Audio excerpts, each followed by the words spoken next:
Bonjour à tous et bienvenue dans votre émission Direct Santé. Donc dans la continuité de notre émission de sensibilisation ici à Dapaon, donc sur les boissons fluoratées et aussi des stupéfiants qui sont un danger pour les consommateurs mais également pour les autres usagers et la population. Donc nous sommes là sur ce plateau pour continuer de vous parler de ces produits, ces dangers-là qui nuisent aussi à la population.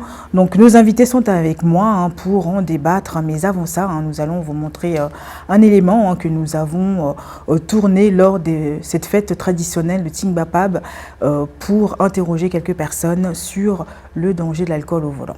L'alcool et la route ne marchent pas de pair. C'est tout comme l'essence et une bûchette d'allumettes. C'est très incompatible. Quand on prend la route en alcool, c'est qu'on perd certains réflexes et cela ne nous permet pas quand même d'être lucide pour pouvoir conduire en bon état. Lorsque une personne conduit et il boit, premièrement, la personne met sa vie en danger et secondo, celui des autres. Et ce n'est pas du tout bon de boire et conduire. Quand on prend de l'alcool et qu'on se retrouve face à certaines situations qui méritent des réflexions, difficilement la personne réfléchit comme il se doit. Quand on prend l'alcool et on est au volant, on perd les réflexes. Et puis, je vois la vision n'est pas aussi claire que ça. Et voilà. Et puis, il y a les risques de faire plus la vitesse quand on est ivre. La route tue, surtout quand tu es en état d'ivresse. Tu perds vigilance et tu ne pourras rien contrôler. L'alcool ne te permettra pas de pouvoir tenir ton volant comme il se doit jusqu'à destination. Si j'ai des conseils à leur donner, je pense que la vie n'est pas accrochée à quelque part pour qu'on aille acheter. Donc cela veut dire qu'on doit prendre soin de nous. Et on sait que quand on fait un accident, on perd la vie ou on casse, on a des fractures, et on ne peut plus réparer ça. Donc si j'ai des conseils à donner à mes frères, ce que j'ai à dire, c'est de ne pas prendre le volant quand on prend l'alcool. Il y avait un frère lors des fêtes, il était venu à la maison. Le jour-là, il a mélangé des boissons. Après tout, on a tout fait de marcher ou bien quelqu'un n'a qu'à lui prendre parti. Il a dit que quand lui il boit, c'est là-bas, lui il voit bien. Et bon, un petit temps, on est venu nous dire que c'est ce qui est arrivé. On a tous regretté. Si on savait là, on n'allait pas lui laisser conduire dans ces états-là. Vous voyez? C'est pourquoi j'aimerais conseiller aux gens, aux uns et aux autres, d'être très vigilants, de ne pas boire avant de conduire. Bon, l'histoire qui m'est arrivée, moi-même, je suis présentement, il y a le fer même dans mon pied. Et on était parti juste aussi à la fête. Et puis voilà, après ça, en état d'ivresse, on a conduit, mais on causait à fond. Et puis voilà, après, j'ai eu un accident. Voilà, donc il faut que je parle aussi à mes frères qu'à partir d'aujourd'hui, jusqu'à présent, j'ai encore du mal. Mais si je n'avais pas comporté de la sorte, je pense que je devais être en bon état aujourd'hui.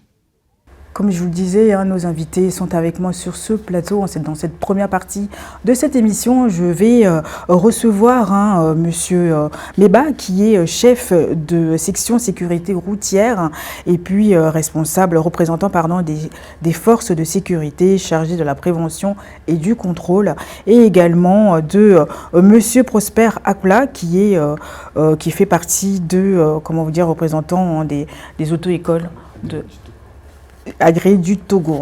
Bonjour messieurs, comment allez-vous? Ça va très bien madame. Ça va? Ça va. Monsieur Meba, comment ça va? Ça va très bien. Ça va très bien aussi. Écoutez, nous sommes là pour continuer la sensibilisation dans tous les sens, que ce soit au niveau des médias ou aussi à votre niveau. Donc, c'est vrai qu'il y a un gros phénomène qui se passe, que ce soit ici à Dapaon ou ailleurs, sur l'abus de l'alcool, la consommation de l'alcool et puis la prise de volant pendant son état d'ivresse. Donc, c'est un gros phénomène ici à Dapaon. Évidemment, c'est un phénomène qui ne dit même pas son nom parce que vu que l'alcool, qui reste la première cause principale des accidents de la circulation routière, c'est-à-dire conduite sous l'influence de l'alcool, qui représente 28% des décès. 28%. 28% des décès.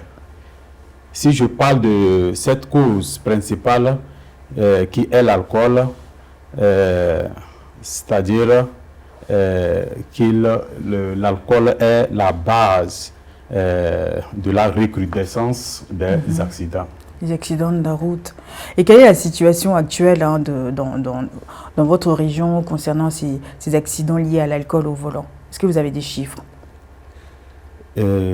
Si je peux me référer aux derniers chiffres, je peux dire que du janvier en décembre, on a dénombré plus de 1112 cas d'accidents. De la route, de la circulation. 1112 cas d'accidents de la circulation routière, bien sûr. Juste sur cette année-là? Affirmatif, juste pour cette année-là.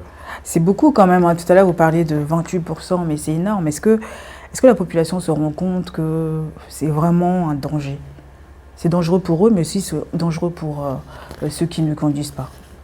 Bien sûr, d'autres s'en rendent compte, mais je pense que c'est l'incivisme qui joue, et c'est ça qui les amène à rentrer dans cette mauvaise pratique. Ouais. D'autres qui sont conscients, je pense qu'ils s'abstiennent quand même.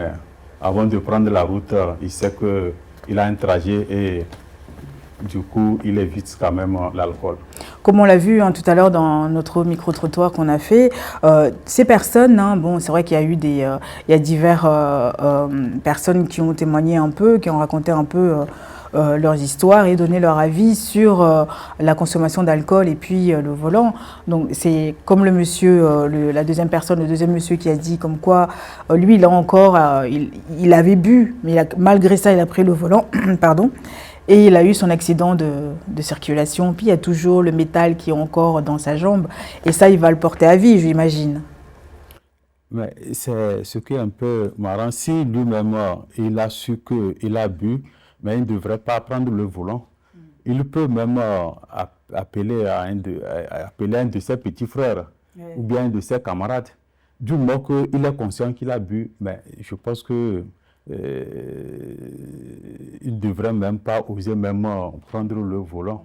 Les gens se disent, ils prennent de l'alcool, mais ils n'acceptent pas. Et ils prennent, et à la suite, ils tombent dans des accidents. Et que si vraiment il avait la chance de remarquer qu'il a bu, là, il ne fallait même pas la peine, il n'en fallait même pas la peine.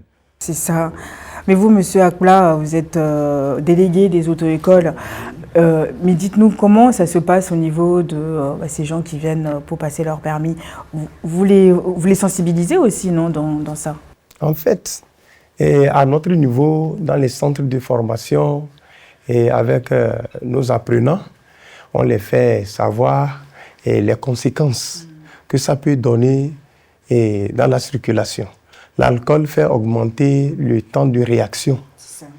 Ça donne le temps de réaction, ça fait que ça ralentit les nerveux, ça fait que le conducteur n'aura pas le temps pour apprécier la situation et évaluer la distance de sécurité entre lui et le conducteur. Autrui. Voilà. Ah oui, mais ça c'est aussi, c'est vrai que la vision devient floue aussi. C'est vrai qu'on ne se rend pas compte quand on... c'est vrai qu'il y en a qui arrivent quand même à gérer un verre d'alcool, ils sont déjà un peu à l'ouest. Mais c'est vrai qu'il faut savoir arrêter. Il faut savoir se dire que là c'est bon pour moi, là je ne vais pas en abuser, quoi, surtout si je prends le volant. Sinon l'alcool, et souvent on les parle concernant les effets de l'alcool. L'alcool donne l'euphorie. Peut-être ça va donner encore surintention sur le volant. La personne aura mal impressionné les manœuvres. Il peut faire des faux dépassements, des des situations, au niveau des priorités, il ne va pas respecter l'ordre de passage au niveau des intersections. Et tout cela peut créer des accidents et des conséquences néfastes sur l'autrui. Mais dans la formation de l'auto-école, donc on en parle de ça, du taux d'alcoolisme dans le sang. Est-ce que vous insistez là-dessus pour que les gens puissent aussi ancrer ça dans leur quotidien? Dans l'actualité de nos jours, on constate que la plupart des usagers de la route touchent l'alcool avant de prendre leur engin. Et cet effet peut créer des dégâts néfastes dans la circulation. Donc, chaque fois, on met l'accent sur ça et aussi que nos agents de force de sécurité de l'ordre sont là pour nous aider. Au moins, il y a des contrôles sécurité routière qui fait que, au moins, même si totalement ça ne diminue pas et ça ne finit pas, au moins, ça essaie de ralentir. Monsieur Meba, comment ça se passe lorsque vous arrêtez un conducteur en état d'ivresse, par exemple? C'est quoi l'infraction? Merci pour la question. Quand on interpelle un usager, du coup, on remarque peut-être ses yeux, la couleur de ses yeux, ou bien peut-être son comportement. On est un peu douté là. Qu'est-ce qu'il faut faire? Tout à l'heure, on va le soumettre à un test d'alcoolémie. Oui. Après le test, si ça s'avère, si les résultats s'avèrent positifs, là, comment nous procédons? On lui laisse, c'est-à-dire qu'on va lui demander, soit il y a nos camarades, c'est-à-dire que les agents qui ont leur permis de conduire, on leur retire la clé, on prend son véhicule, on serre ça bien, c'est-à-dire qu'on positionne bien le véhicule pour ne pas déranger le passage ou bien la route. Et maintenant, on l'amène d'un côté, on le fait asseoir pour un long temps. Et je pense que le temps de rester là-bas, faire plus de 20 minutes, 30 minutes, peut l'amener, le taux d'alcool peut réduire. Et en ce moment, on va le soumettre à une deuxième fois. Et si on voit que c'est descendu, c'est au taux normal, on peut lui laisser continuer. Au cas où ça ne va même pas du tout, nous sommes obligés de conduire le véhicule lui-même à la base où le véhicule est garé, ou peut-être c'est le lendemain qui peut quand même récupérer son véhicule. Mais la personne n'a pas d'amende? Appuyé, oui, affirmative d'une amende qui est de 10 000 francs. 10 000 francs. Et après, vous lui remettez son permis et sa voiture et c'est tout. Lorsqu'il retrouve ses états, le lendemain, on lui remet son permis et tout ça là. Ok. Il n'y a pas de retrait de permis définitif? Il y a le retrait définitif, le cas où il y a des cas. Il a créé des accidents mortels. Là, il y a un retrait définitif au niveau des agents de sécurité routière. Ok. Mais est-ce que vous, je tiens encore sur la base de la formation, parce que c'est vrai que quand on veut avoir le permis, on se donne à fond. Mais après, c'est autre chose derrière, quoi. Et il y a aussi des conducteurs sans permis qui, en plus de ça, mais consomment de l'alcool ou des stupéfiants. Et puis, bon, ça crée aussi des dégâts comme ça sur la route. Qu'est-ce qu'il y a pour ces personnes-là, les gens sans permis, qui font des dégâts comme ça? Lors de la formation à notre niveau, nous, les auto-écoles, nous sommes censés à les faire connaître les causes et les conséquences de prise de l'alcool en conduite. Donc, et ça fait partie du risque volontaire. Donc, les risques volontaires la conduisent à l'accident. Donc, ces risques volontaires, ce que le conducteur même sait très bien que ça peut amener un problème sur la route, mais il le fait. Par exemple, en prenant des produits stupéfiants, dont ils ont surnommé tramadol, par exemple, et l'alcool, ça fait augmenter le temps de réaction qui fait que le conducteur n'arrive pas à tenir concentré au volant. En ce moment, le cerveau est ralenti, donc il n'aura pas le temps pour apprécier les manœuvres côté physique et physiologique. Et puis surtout, ces accidents-là détruisent des familles. Hein, il y a des dégâts, des dégâts vraiment énormes. Ouais. Ces derniers temps, on a enregistré beaucoup de cas comme ça. Ça fait que les forces de l'ordre, ces derniers temps, ils ne se reposent pas. Ils sont là à tout moment, ils sont sur la route. Ça fait qu'on voit maintenant qu'ils reviennent vers nous pour dire que c'est comme ça que ça ne va pas.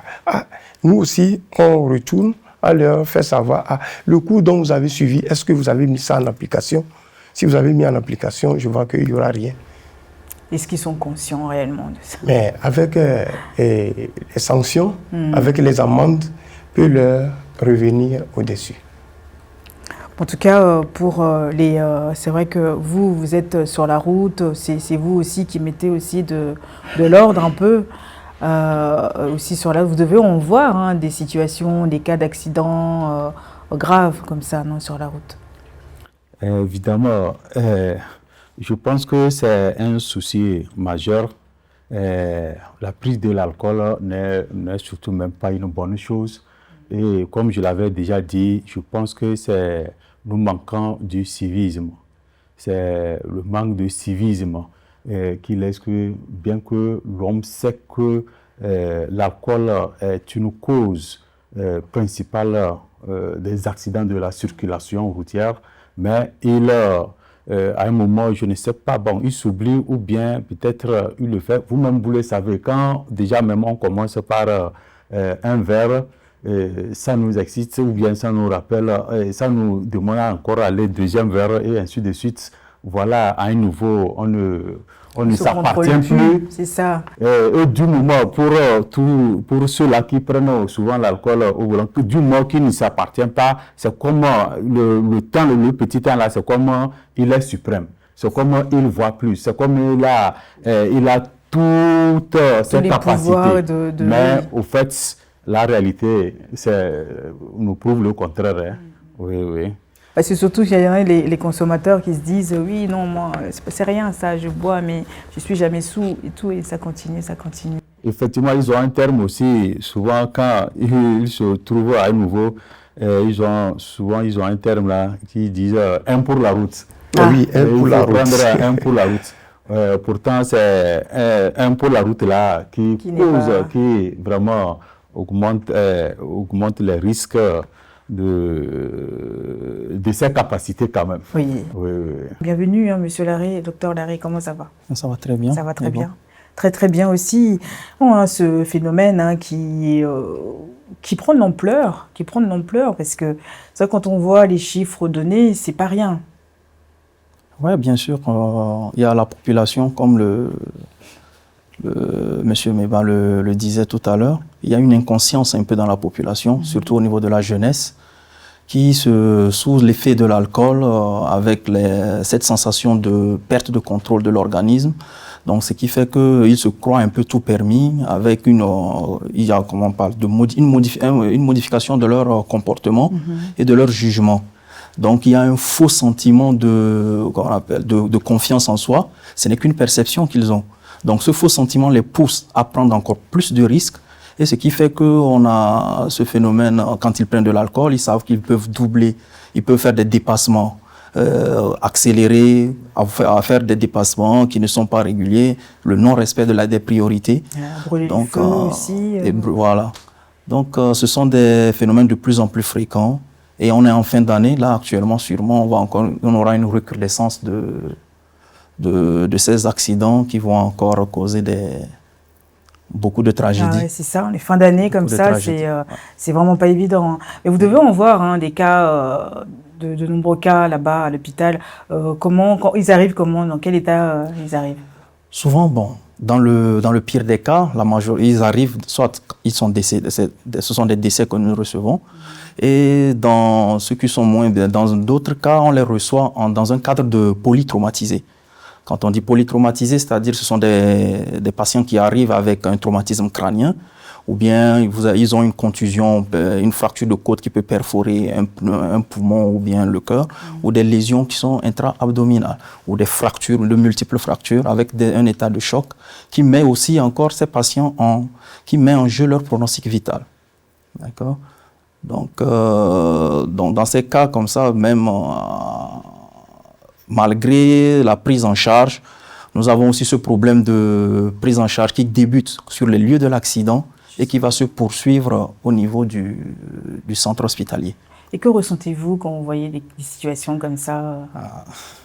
Qu'est-ce qu'on ressent? C'est horrible. Hein. Bon, c'est vrai qu'il y a un sentiment, c'est bon. Je peux dire qu'on ressent vraiment une forte charge émotionnelle. C'est un mélange de tristesse, d'impuissance, de colère, surtout quand on tombe sur des jeunes sur lesquels peut-être que le simple port d'une ceinture de sécurité, qu'on appelle le casque aussi. Voilà, l'absence d'alcool aurait pu éviter ces issues un peu vraiment dommageables, quoi. Mais Monsieur Meba, à un moment donné, il y avait une grosse campagne de sensibilisation, surtout sur les ports de casque. Est-ce que c'est dans la région des Savanes, c'est aussi intense? Merci beaucoup. Avant de revenir sur la question même que vous venez de... je dirais, permettez-moi de rester un peu dans le cadre de la sécurité routière, oui. Qui est un enjeu majeur qui concerne tous les usagers de la route. Chaque jour, des milliers d'accidents surviennent, causant des pertes en vies humaines et de matériel considérables. Au-delà des réglementations mises en place par les autorités, le civisme joue un rôle indispensable dans la réduction des risques sur la route. Le respect des règles, la courtoisie et la responsabilité individuelle contribuent à une circulation plus fluide et sécurisée.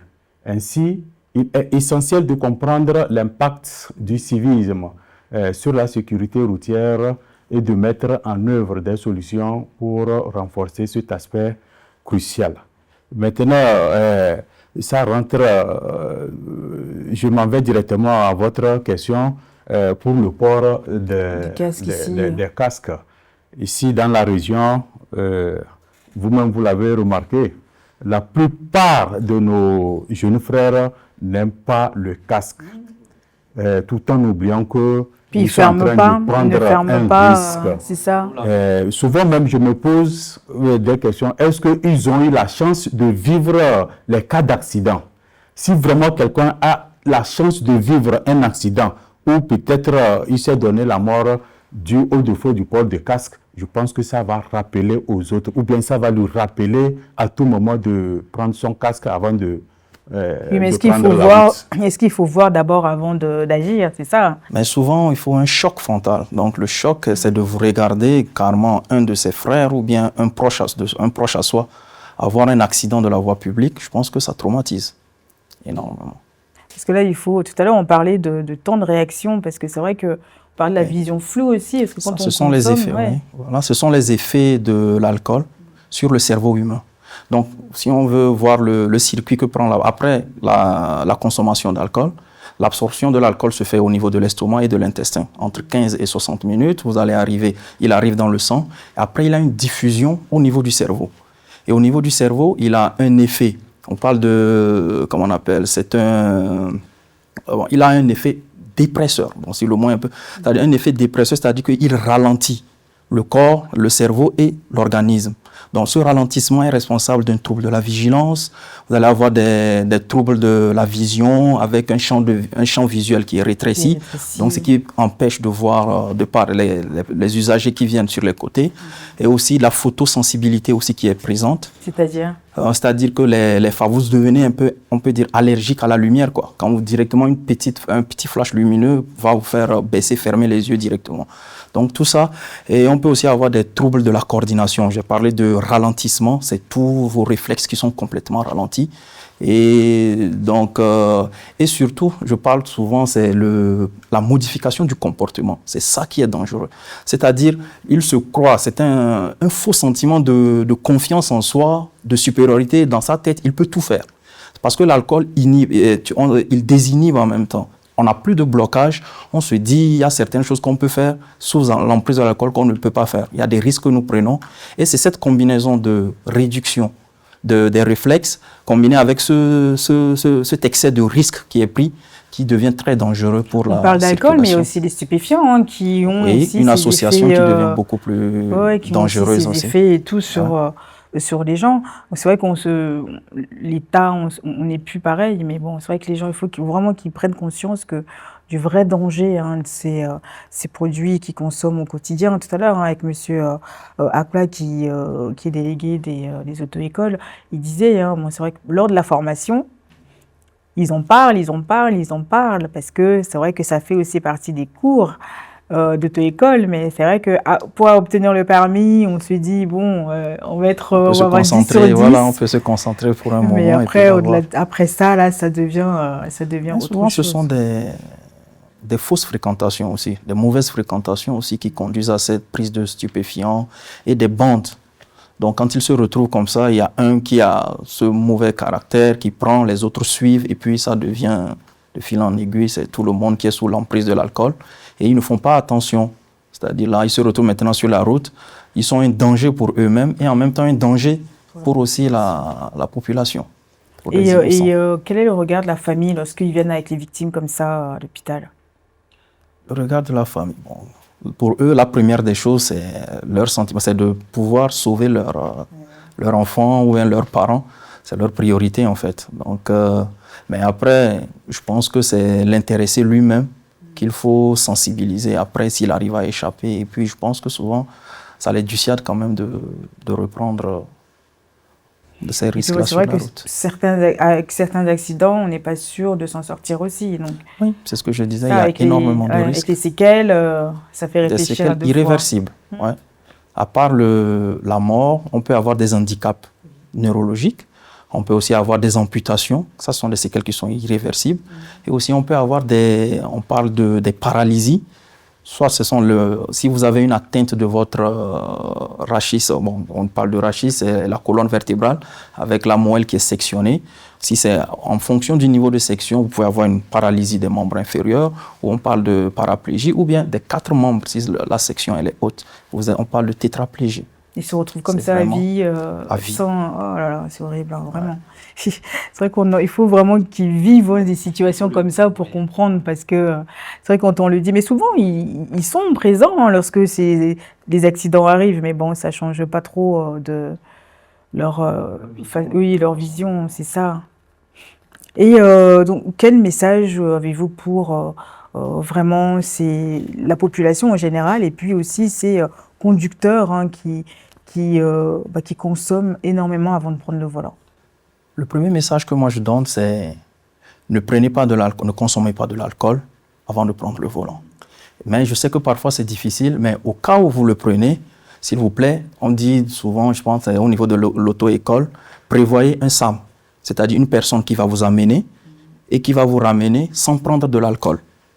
Ou soit vous prenez les transports en commun, il y a des taxis-motos ou bien des taxis, ou bien carrément, quand vous voyez qu'il fait trop tard, vous êtes sous l'effet de l'alcool, vous pouvez rester sur place.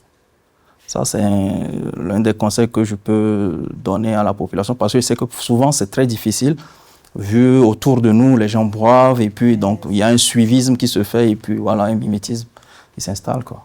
Et ça, c'est comme on dit, il faut que la personne qui doit prendre le volant reste sobre aussi. Il doit rester sobre. C'est ça. Mais il faut le désigner, c'est pas facile. Ah oui, et les voir boire et sans boire, c'est un peu compliqué. Et vous, Monsieur Meba, quel conseil avez-vous pour la population et puis en général avec ces conducteurs qui consomment de l'alcool avant de prendre le volant? Effectivement, je leur dirais, avant de prendre le volant, il faudrait qu'ils évaluent quand même, avant de prendre le volant, un conducteur avant de prendre le volant doit évaluer ses aptitudes. Du moment que tu vois que ta vision est un peu floue, ou bien du moment que tu vois que tu as une modification de comportement, là, à l'instant, il faut te dire que ça serait difficile de tenir la route. D'où je leur conseillerais de faire tout possible pour faire appel à leur voisin, un ami ou bien un frère. Si vraiment tu as une course qui te tient, là, il vaut mieux d'appeler quelqu'un pour pouvoir répondre à ton rendez-vous. Ouais. Bah, surtout, comme on dit, hein, celui qui conduit, c'est celui qui ne boit pas. C'est vraiment pas facile du tout, mais il faut vraiment mettre ça en pratique, hein, lorsque vous vous retrouvez dans cette situation. Évitez, dormez sur place s'il le faut, mais évitez quand même de prendre le volant en état d'ivresse parce que bah, vous êtes un danger pour vous-même, surtout en premier cas, et aussi pour nous autres. Donc évitez à maximum hein, de conduire en état d'ivresse. Merci beaucoup, messieurs. Merci d'être venus sur ce plateau aussi pour aussi nous parler nous donner ces conseils et parler des conséquences aussi hein, de l'alcool au volant. Merci, monsieur Mbeba. Merci beaucoup, docteur Larrey. Et puis, continuez comme ça aussi de sensibiliser la population.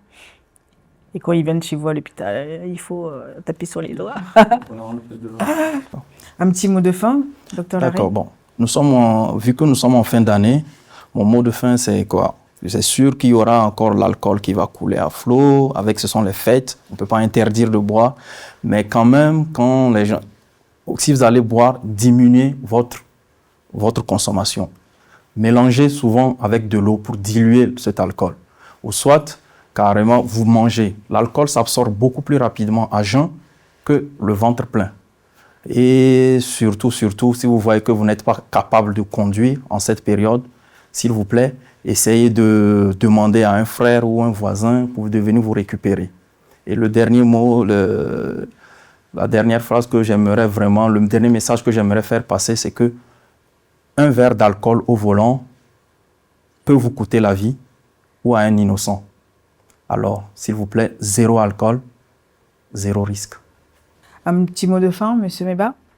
Je dirais que le civisme sur la route se manifeste par une série de comportements respectueux et adoptés par les usagers, c'est-à-dire les conducteurs, les piétons et autres usagers, comme je venais de dire, le respect des règles, la courtoisie, je pense que serait la base d'une cohabitation harmonieuse en adoptant des comportements respectueux.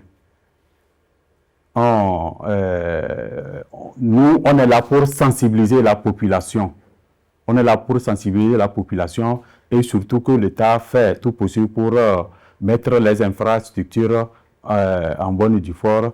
Maintenant, il nous appartient, ou bien il nous appartient de bâtir une bonne société où la route doit devenir un lieu de vie et de sécurité et non un terrain dangereux. Donc, il appartient à chaque usager de s'investir pour que, franchement, la route soit toujours un lieu de vie. Merci beaucoup.